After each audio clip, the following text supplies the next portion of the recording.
master's program. The Education Minister, Janet Museveni, is expected to preside over the ceremony, which will also involve the installation of a new Vice-Chancellor. Out of the 143, I already mentioned that 99 are males, 44 are females. From this academic year, we are running 30 programs. That means 3 years from now, these numbers are going to change because all the 30 will be graduating.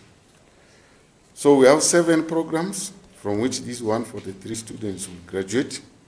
I will mention these programs: Bachelor of Information Systems, Bachelor of Science in Information Technology. We have Bachelor of Science with Education, Bachelor of Nursing Science, Bachelor of Business Administration and Management. Then the 2 are graduate programs. One being postgraduate diploma in financial management, but we have Master of Education in educational planning and management. This is the first time ever Muni University is graduating students at master's level. And under this program, we are going to graduate 11 students. 6 of them are female. I also want to add that this coming graduation is going to be another special one for us, because we are going to have our second Vice-Chancellor installed on that same day. The Vice-Chancellor who has just spoken to you here is the second Vice-Chancellor in the history of Muni University. And on Saturday, during the graduation, he will be officially installed to resume that office.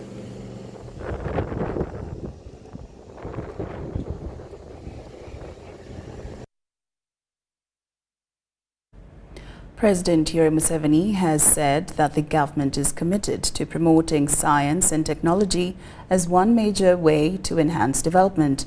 This was contained in the President's message delivered for him by the Right Honourable Robina Nabbanja, the Prime Minister, during 40 years of celebration and fundraising drive for Bwonjera Girls Secondary School in Ntungamo District. The theme for the celebration was consolidating a holistic girl-child education for sustainable development. So we are honored for you to appreciate some the things in the glass, the white glass.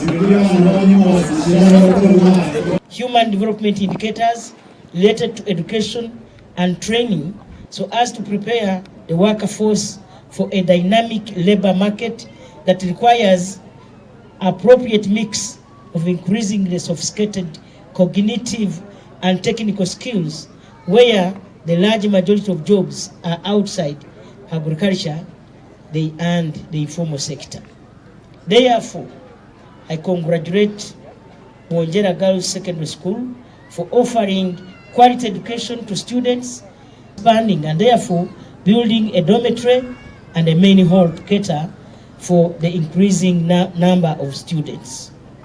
The government of Uganda is committed to promoting science and technology as one major way to enhance development.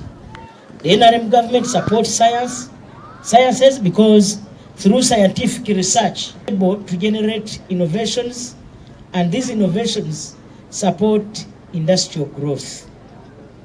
Industries provide jobs, and thus the tax base of the country is widened, hence spurring socio-economic transformation. Pursuit of the Sustainable Development Goals, the 5 of them, that has enabled the girls and the women to accept opportunities.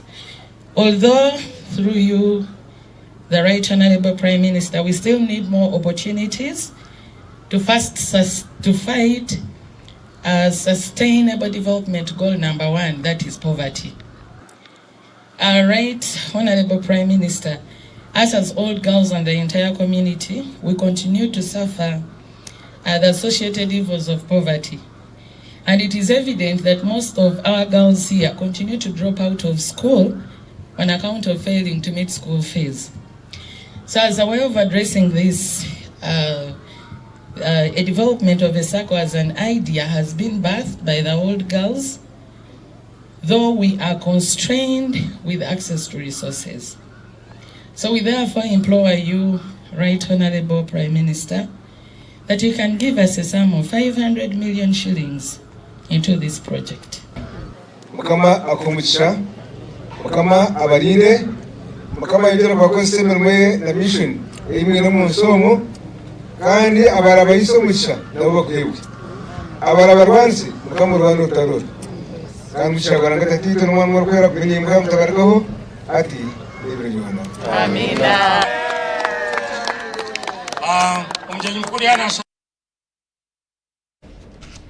UBC Lunchtime News. Now, the Rundi District Forum for Democratic Change leaders have embraced a proposal by their Katonga-based counterparts to form a new party.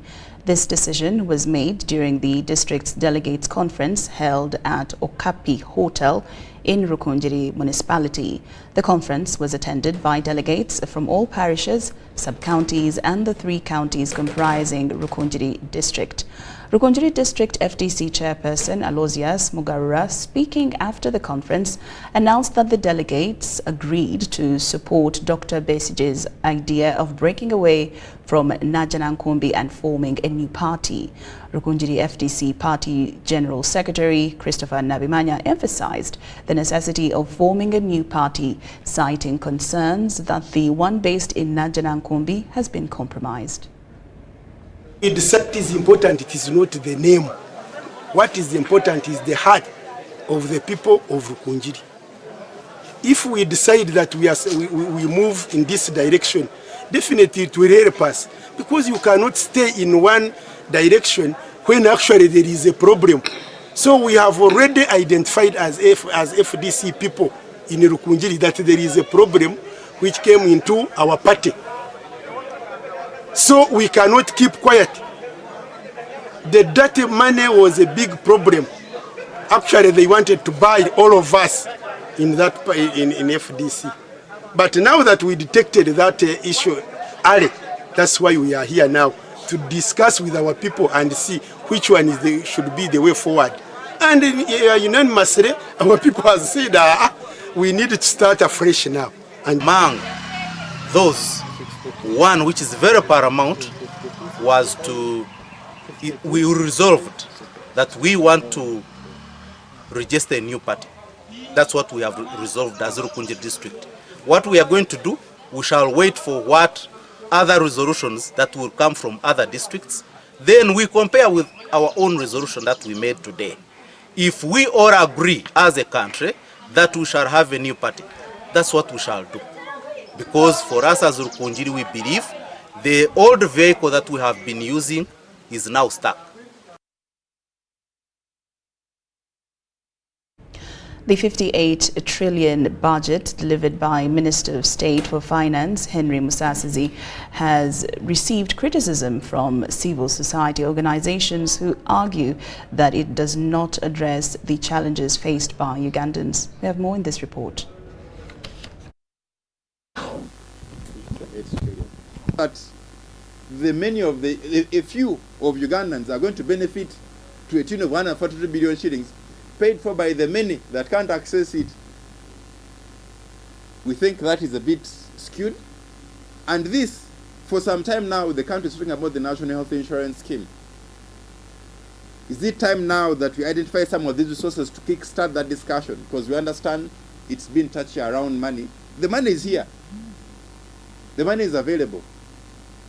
The money has to be spent in an equitable and inclusive way. I'm saying let us close the opportunities for wasteful expenditure. Restrict those expenditure causing the chart of accounts on who can use them. First things first. So I need good inputs, yes, fertilizers and pesticides. I need extension services and knowledge to know what I'm doing. Why am I leaves yellowing? I usually use that example. That is what a farmer needs. If those systems are worked on, if they have the markets ready for their produce, they will be able to produce as much as they can. But the knowledge is not there. The extension worker has about 500 farmers that they are not able to reach. Responsible MDAs or if you spend money on donations, every 3 months come and say what you spent it on. Because it's not your normal service delivery area of work. Government is not in the business of donations when we have a fiscal deficit. It means that you're spending more than you have so you can donate. In simple terms, if you have a fiscal deficit, meaning your revenue is less than your expenditure, but in your expenses includes a donation, that is part of what we are saying isn't good for business, but we picked out these three to make this illustration. But also because in the recent past, there has been many exhibitions on social media that have highlighted some of these areas as potentials for wastage. The question of donations and the chart of accounts for the Republic of Uganda as issued by the Accountant General is clear on what is a donation. It is money that government gives to an institution, either in kind, to support some of the work that it does.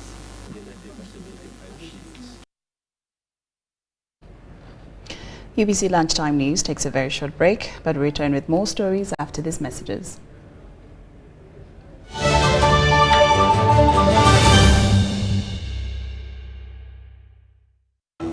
Fred! Osmosis. Freddy! Fred Dollar, my boss, CEO Inojo, the general of generals, the conqueror of conquerors, the first and the final, the sky above the skies, the promised land, the terms and the conditions, the international king crocodile, the source of the Osmosis. the Nile. I don't have money today. Just take a polite loan of 200k to stock on my shop. The signs and symptoms of success. The bank commander, not the bank teller. Why hassle for a loan when you've got MTN Momo? We're sorting. Use the Momo app or dial *165*5# for all quick loans. Choose from the different loan options from our partners and get one that works for you. Together, we're unstoppable. Nyati Motion Pictures brings you Tuko Pamoja Ankole segment. Learn about the fabrication of Ankole Kingdom from Nkore, the beautiful village of milk and honey at the detriment of Mpororo states. Ankole as a kingdom came about in 1901. Ankole is a colonial fabrication. And all these small kingdoms were counties of the original Itara. Ruhinda Ruanjunachi, who was Mtrezi, the son of Wamara Ruhanjanjuruawera. And that starts the rulers of Ankole called Bahinda. Who are the pre-colonial heroes from Ankole? Is it Rutaraka, Muguta, is it Intare, Kitabanyoro? Find out from Tuko Pamoja. Daily screenings at Ham Cinemax in Wandegea at 11:30, 2 p.m., 4:30 and 7 p.m. To get a ticket, call 0778-787-660. Tuko Pamoja? Ebiseera by'okuzaayo abaana mu masomero tebiteekwa kukaluubiriza n'akatono. Eno kusimba nnyiriri mpanvu kano kalipagano ka bidduka. Simanyi kuzunga na banka siripsi? Kati osobola okusasula school fees z'omwana wo ate n'okola n'ebirala ntoko ku ssimu ye ey'omu ngalo. Ekikola kyangu nnyo. Nyiga bunyizi *165*8 ogoberera ebikulagiriddwa oba okozese app ya MTN Momo. Ate kati okola ki olwaleero? MTN Mobile Money Uganda Limited erungamizibwa banka enkulu eya Uganda.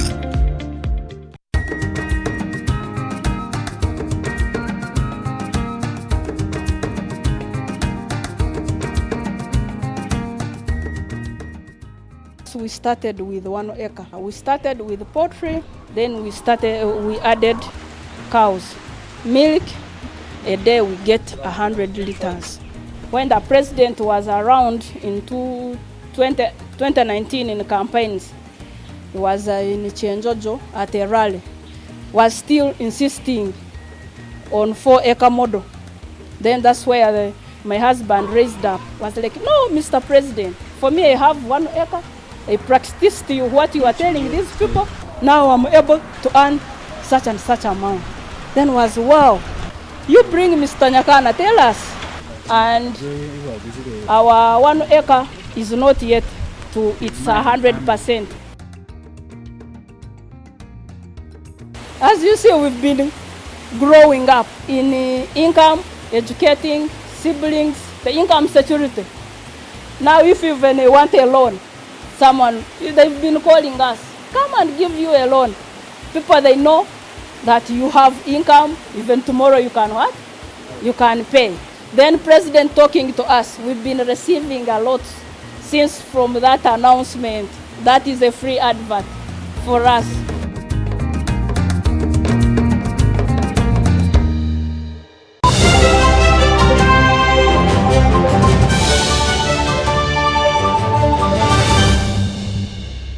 Welcome back from that break. We're glad that you're still with us here in UBC Lunchtime News.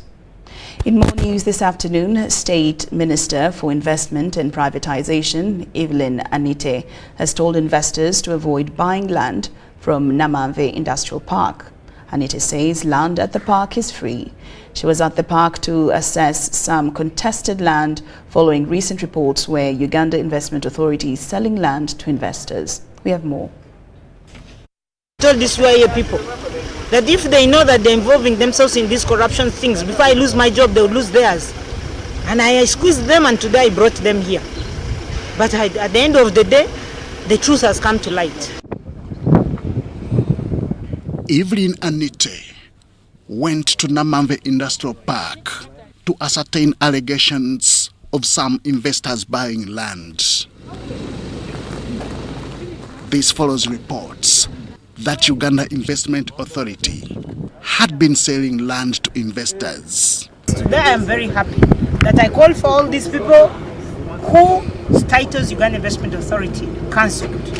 Because this has been a problem I've been facing for a long time. And they've cancelled their lands because they acquired the land illegally. Her intervention has paid off with the presence of the purported owner who sold the land. Joseph Baroraho, the managing director of Rayo Holdings, claims to have acquired the land from the responsible ministry.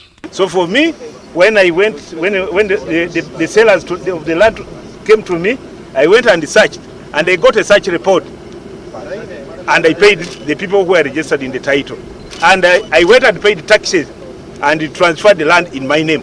Many years, over 15 years ago, and after that, the investors came to me, and I sold to them. And every time they have had a challenge on this land, I've showed up.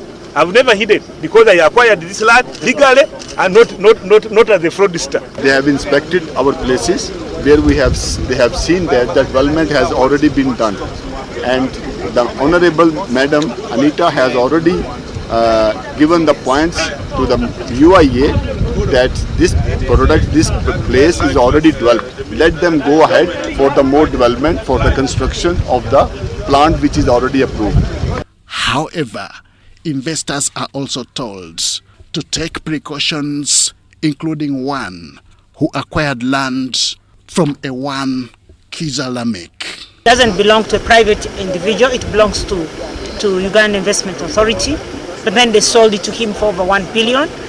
And the person who sold to him is there, and he tells me clearly that, you see, Honorable, I actually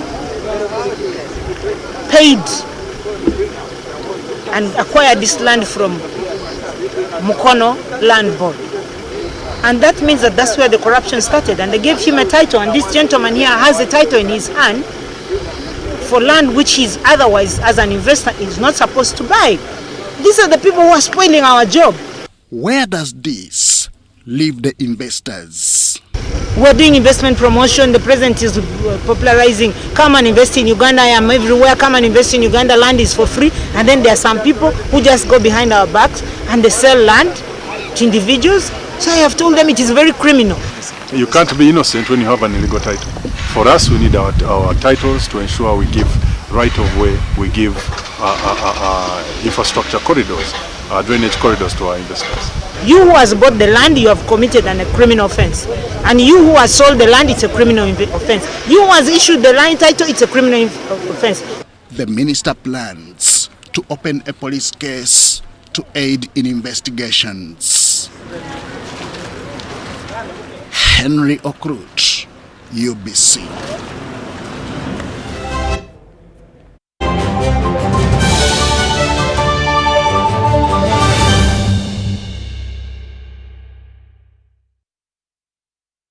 Now, elsewhere around the world, ahead of the one-year anniversary of the conflict in Sudan, the United States says the warring parties have both undermined aid operations and ignored a UN Security Council call for an immediate cessation of hostilities. Meanwhile, as the deadly clashes between the Sudanese armed forces and the paramilitary rapid support forces drag on, the news industry in war-torn Sudan has suffered a devastating blow, with media facilities destroyed and many journalists losing their lives amid the conflict. The images that are coming out of Khartoum show a decimated city, and in this decimation, nothing has been saved. We're talking public facilities, public infrastructure, hospitals, clinics, schools, even monuments like museums and archives. They've all been targeted, destroyed, affecting the very structure of the nation post-war. Private institutions, civic institutions, and private-owned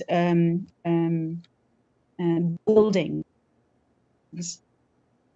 Property has also been targeted. People's houses destroyed, but worse still, the very essence of Sudanese civil society, so the clubs, the libraries, the public libraries, the political party headquarters, private businesses like shops and otherwise have all been destroyed. And it's good to remind people who don't know much about Sudan that since its independence 70 years ago, Sudan has never relied on the state to set up its public infrastructure for it. Right. Most of these civic institutions have been put together through communal support. Braga, we're having a little trouble with your audio.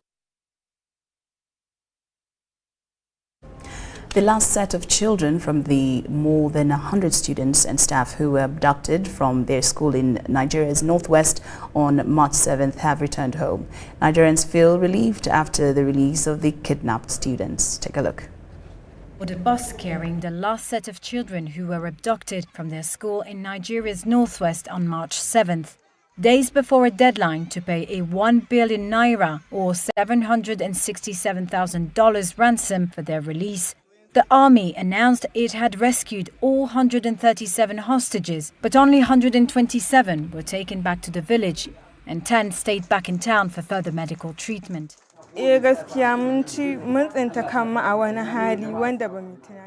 Honestly speaking, we were in such a terrible situation that can only be imagined. Even the food we were given to eat is better imagined and not something a human being should be given to eat. Abductions at Nigerian schools were first carried out by jihadist group Boko Haram, which seized 276 students from a girls' school in Chibok in northern eastern Borno state a decade ago. But since then, criminal gangs without ideological affiliation have adopted the tactic to obtain ransom money. Earlier this week, Information Minister Mohammed Idris said no ransom had been paid. One security source said he saw 14 black bags, which he assumed contained the ransom money, being delivered to an area in Zamfara state where the students were held after their March 7th abduction.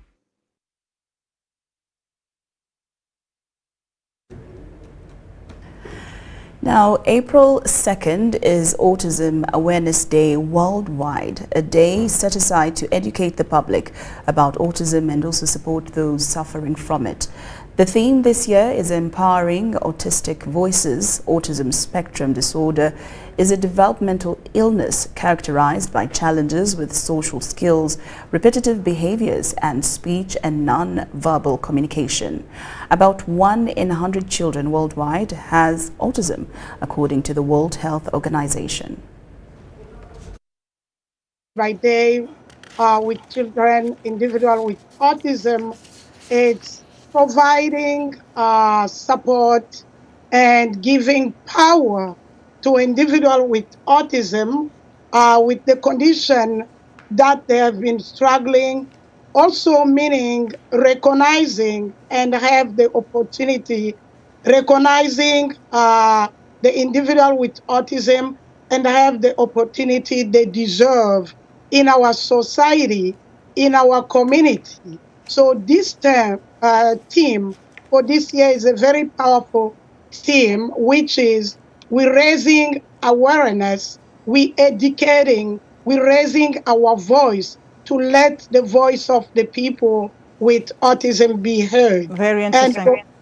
And providing respect and support to them. You established, and I wanted to ask you this, you established the JECC Behavioral Center in Massachusetts. Talk to us about why it was so important for you to put this together and some of the pressing needs now for people living with autism. There have been advances in treatment, but what is next? Thank you for the question. Yes, I am the founder of JECC Behavioral Center, and we provide at the center mental health and ABA services. ABA is mostly an intervention that is found evidence-based to meet the need for individuals with autism. If I can explain it, it's a sort of therapy one-on-one with children and family that raising children with autism is an effective treatment that has been responded well for majority of individuals with autism. President Joe Biden and Chinese President Xi Jinping have discussed a range of high-level issues and reiterated that China should not use web-based disinformation tools to interfere with the U.S. presidential elections. The two leaders also discussed Taiwan, the island China claims as it prepares to inaugurate a new leader next month. The White House described Tuesday's phone call between President Joe Biden and Chinese leader Xi Jinping, which follows their in-person meeting last year, as candid and constructive.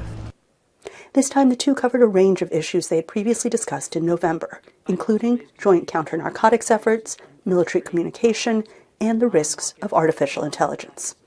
We believe that there is no substitute for regular communication at the leader level to effectively manage this complex and often tense bilateral relationship.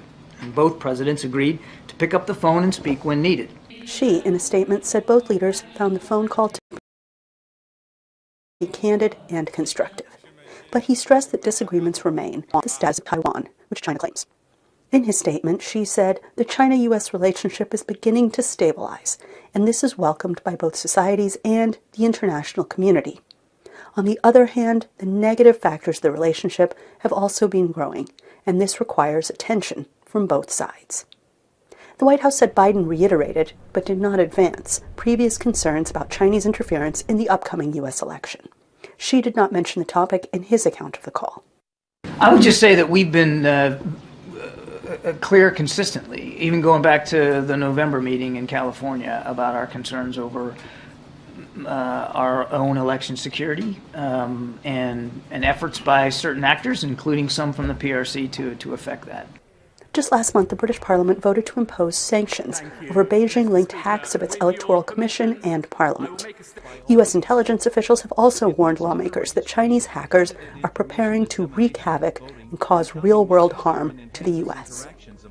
China's government last month showcased how it uses digital tools to bolster, not hamper, democracy.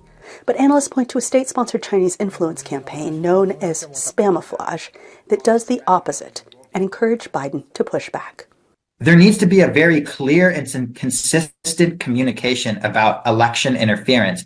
And I don't just mean hacking into voting systems, which in itself is obviously one of the most heavy-handed forms of election interference, but even the ones that involve manipulating public opinion. And with that, UBC Lunchtime News comes to an end. Thank you so much for your company, and do enjoy much more of UBC Television's programming. I'm Lorraine Masika Kazimoto. Have a good afternoon.